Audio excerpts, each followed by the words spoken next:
dia para todo mundo aí que está acompanhando a Canção Nova. Agora é hora de notícias. São exatamente 9 horas e 33 minutos pelo horário de Brasília. Hoje, sexta-feira, final de semana chegando. E vamos saber os destaques das principais notícias do Brasil e também do mundo. De Brasília, o Otávio Martins vai nos falar sobre a cobertura que os planos de saúde devem dar ao teste contra a Covid-19. Aqui de São Paulo, Sidney Fernandes acompanha uma pesquisa sobre um novo medicamento de combate ao coronavírus. Sábado e domingo tem mudança no tempo. E ainda como foi a festa de Santa Dulce dos Pobres. Vamos juntos até às 10 da manhã. O CN Notícias volta daqui 2 minutos. Até já!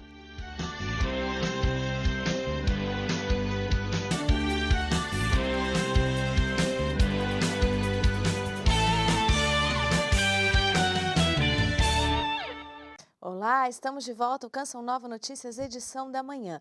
De Brasília, nosso repórter Otávio Martins nos traz atualizações sobre a pandemia no Brasil. Nos fala ainda sobre a cobertura que os planos de saúde devem dar ao teste sorológico. E ele comenta também os desdobramentos da manutenção do teto de gastos públicos. Bom dia a todos que nos assistem. Vamos começar aí atualizando os números da pandemia no país. Infelizmente, o Brasil já registra mais de 105 mil mortes pela Covid-19.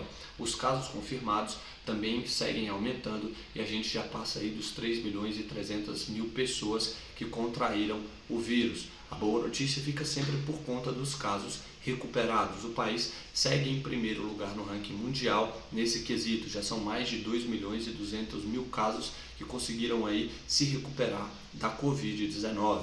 Outra boa notícia no combate à pandemia é que agora os planos de saúde, numa determinação da Agência Nacional de Saúde, serão obrigados a cobrir o teste sorológico. Esse teste é o que identifica ali os anticorpos de quem já teve o coronavírus. Então, a partir de hoje, os planos de saúde são obrigados a cobrir os testes sorológicos. Aí é mais um avanço no combate à pandemia. Falando um pouco agora de política, na live de ontem, em sua tradicional live, o presidente Jair Bolsonaro chegou a admitir que pensou em furar o teto de gastos, que é ali o limite geral que o governo federal tem para gastar. Esse ano o limite passa aí de 1 trilhão e 400 bilhões de reais. O presidente Jair Bolsonaro admitiu que pensou em furar esse teto de gastos, mas anteontem, em uma entrevista coletiva com a presença do presidente da Câmara, Rodrigo Maia, e do Senado, Davi Alcolumbre, o presidente Bolsonaro reafirmou a responsabilidade fiscal, que o teto de gastos é a âncora do governo e que não pretende furar esse teto. O presidente vinha sofrendo aí pressões de ministros para gastar além do que poderia, além do que o teto de gastos permite, principalmente em programas sociais. Mas a última palavra do presidente é que a responsabilidade fiscal é a âncora do governo, o destino, o norte. Uma nova pesquisa sobre medicamentos para tratar pacientes da Covid-19 traz esperança em meio à pandemia. Cientistas brasileiros conseguiram produzir um soro a partir do sangue de cavalos. O medicamento se mostrou 50 vezes mais potente contra a doença. O resultado desse estudo foi apresentado ontem à noite, em sessão da Academia Nacional de Medicina. O estudo começou em maio. 4 cavalos do Instituto Vital Brasil, no Rio de Janeiro, foram imunizados com fragmentos do vírus causador da Covid-19. Os animais receberam a proteína S, ou spike, responsável pela ligação do novo coronavírus com a célula humana, quando começa a infecção. Após 70 dias, os cavalos apresentaram anticorpos poderosos contra o vírus. Na neutralização do vírus, que nós já fizemos e deu tudo correto, o quantitativo de anticorpos é 50 vezes maior do que o ser humano. O soro obtido a partir do sangue de cavalos não é uma vacina, é um medicamento que, se aprovado pela Anvisa, será utilizado no tratamento de pacientes graves da Covid-19. Esses 20% que iriam para um respirador, iriam para a UTI ou teriam um quadro mais grave, seria utilizado essas imunoglobulinas que, injetando na veia, o anticorpo combate diretamente o vírus, já em questão de minutos já começa a ter ação. A soroterapia é um tratamento bem sucedido usado há décadas contra doenças como a raiva, tétano e picada de cobras. Participaram do estudo 11 pesquisadores do Vital Brasil, referência nessa técnica, Fiocruz e Universidade Federal do Rio de Janeiro. Se houver aprovação da vigilância sanitária, o produto estará pronto para testes em humanos até o fim do ano. Como já é um produto conhecido, a gente espera que a Anvisa acelere a aprovação da pesquisa junto aos pacientes. A gente tem condição de produzir aqui 300 mil ampolas ano e pode se associar a outros laboratórios do Brasil. Esse produto aqui já foi testado em laboratório e ele fez a neutralização do vírus. E a quantidade de anticorpo é muito grande. E agora a gente muda de assunto, vamos falar do tempo. Depois de 15 dias de estiagem, volta a chover em Curitiba. Depois de vários dias de céu azul, sem nuvens, sol e temperaturas acima dos 20 graus, a passagem de uma frente fria trouxe a tão esperada chuva, que tem previsão de ficar até a próxima semana.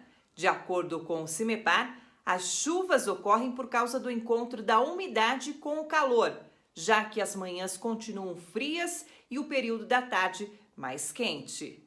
Nas últimas 2 semanas, não houve registro de chuva em Curitiba e sua região metropolitana por causa de um bloqueio atmosférico que atuou sobre o sul do Brasil. Esse bloqueio atmosférico perdeu força nos últimos dias e uma frente fria chegou ao estado do Paraná nesta quinta-feira, causando chuva em diversas áreas do estado.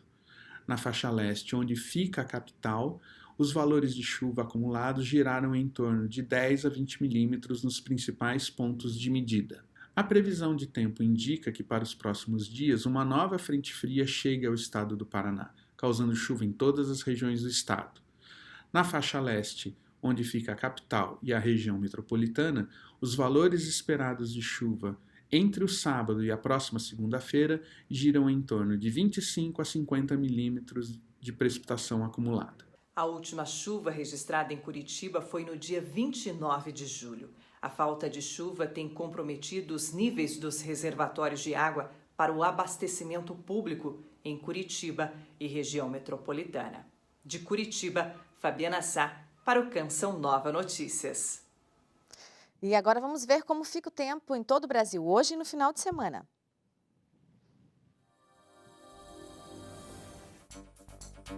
Sexta-feira com chuva no Rio Grande do Sul, em Santa Catarina e no Paraná.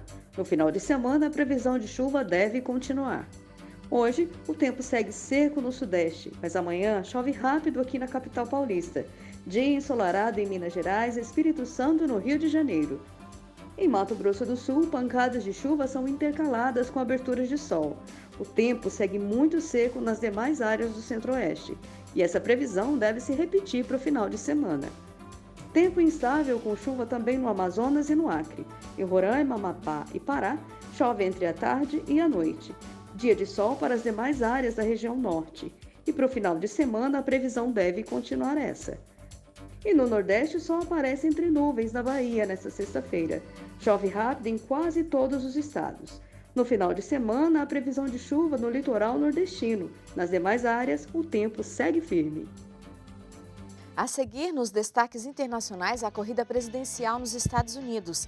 E agora a gente vê imagens ao vivo aqui da capital. A mínima hoje é 17, a máxima 29 graus.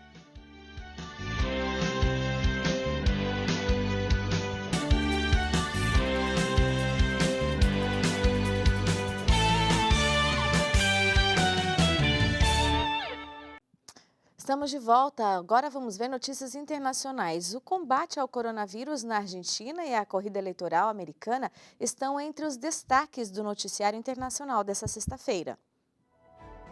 Como Biden escolheu Harris, uma pesquisa que criou novas estrelas e rivalidades. Esta é a manchete do The New York Times nessa sexta-feira. O processo de Joe Biden para escolher a senadora Kamala Harris como companheira de chapa foi moldado por questões de lealdade. A senhora Harris foi uma das 4 finalistas junto com a senadora Elizabeth Warren, a governadora Gretchen Whitmer e a ex-conselheira de Segurança Nacional Susan Rice. O The Washington Post destaca: a recessão termina para os ricos, enquanto dura mais tempo para todos os outros. Segundo uma análise de dados trabalhistas, os empregos estão de volta para os que ganham mais.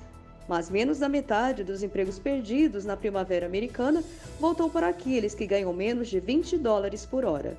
E o argentino El Clarín dá destaque ao combate ao coronavírus no país. A manchete destaca: Alberto Fernandes busca uma solução política para aliviar o desconforto com as quarentenas. O presidente se reuniu virtualmente com os governadores. Na região metropolitana de Buenos Aires e nas demais áreas afetadas pelo vírus, segue o isolamento social preventivo e obrigatório até dia 30 de agosto. Cardeais e líderes religiosos exigem justiça por crimes do governo chinês contra a minoria muçulmana. Quem conta pra gente é o nosso correspondente em Macau, José Miguel Encarnação.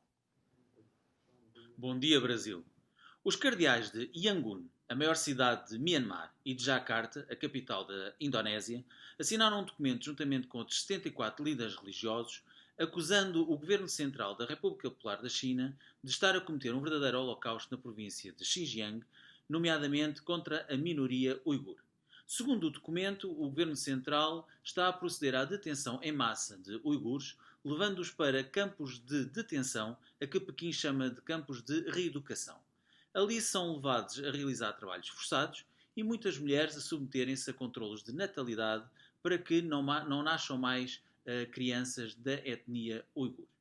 Este documento tem também que ser analisado do ponto de vista geopolítico, uma vez que a China tem pretensões de se expandir e de aumentar a sua influência no mar do sul da China e também de aumentar o seu poderio comercial e económico junto, nomeadamente, de países como a Myanmar, a antiga Birmânia, e a Indonésia. De lembrar que este documento é assinado por líderes religiosos também ligados à Inglaterra e aos Estados Unidos e também à União Europeia, que veem com alguma preocupação o ascender da China a nível político, a nível económico e a nível comercial. A China é já hoje a maior potência comercial do mundo e a breve trecho irá ser a maior potência económica do mundo. São dados que convém analisar ouvindo as duas partes, sendo que até ao momento Pequim ainda não se pronunciou sobre o teor do documento agora assinado. De Macau, José Miguel Encarnação para o Canção Nova Notícias. E agora vamos para um breve intervalo e a seguir a festa de Santa Dulce dos Pobres.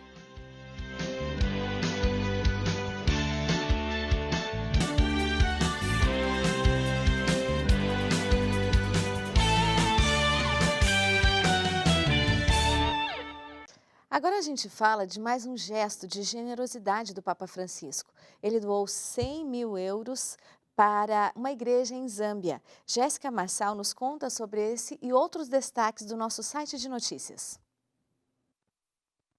Bom dia, Delita. Bom dia para o pessoal de casa também. Essa ajuda enviada pelo Papa foi entregue à Conferência dos Bispos Católicos de Zâmbia e será direcionada principalmente às pessoas com deficiência nutricional e falta de alimentos. A nação já sofre com a fome e a pobreza e agora também é atingida pela crise sanitária e econômica causada pela pandemia do novo coronavírus. Essa não é a primeira ajuda que o Papa envia à Zâmbia. No final de julho, ele já havia feito uma doação que pôde aliviar a dor e o sofrimento do povo zambiano. Neste domingo, tem novidade no Santuário do Pai das Misericórdias. Padre Wagner Ferreira, vice-presidente da comunidade Canção Nova, assume como novo vice-reitor. Até então, a função é ocupada pelo padre Márcio Prado, também missionário da comunidade. Eu entrevistei o padre Márcio sobre esses 6 anos em que ele esteve nessa missão e ele fala com muita gratidão e de todo esse tempo, e do aprendizado que ele leva para toda a vida. Também neste domingo, a igreja celebra a vocação à vida consagrada. No nosso site hoje tem matéria falando sobre essa forma de vida, marcada sobretudo pela oração e pela caridade. A presidente da Conferência dos Religiosos do Brasil conversou com a nossa equipe e destacou como os consagrados têm dado uma resposta concreta, em especial neste tempo de pandemia, arriscando as próprias vidas para ficar ao lado dos mais necessitados. Corre lá no site e confira a matéria completa, noticias.cançãonova.com. Excelente fim de semana, pessoal! Salvador ainda em festa pelo primeiro dia de celebração em honra a Santa Dulce dos Pobres. O dia foi marcado por uma missa solene presidida pelo arcebispo de Salvador e primaz do Brasil, o cardeal Dom Sérgio da Rocha. Começou cedo. Desde adolescente, Maria Rita já manifestava interesse pela vida religiosa. Aos 19 anos de idade, o sonho se concretizou. Era 13 de agosto de 1933.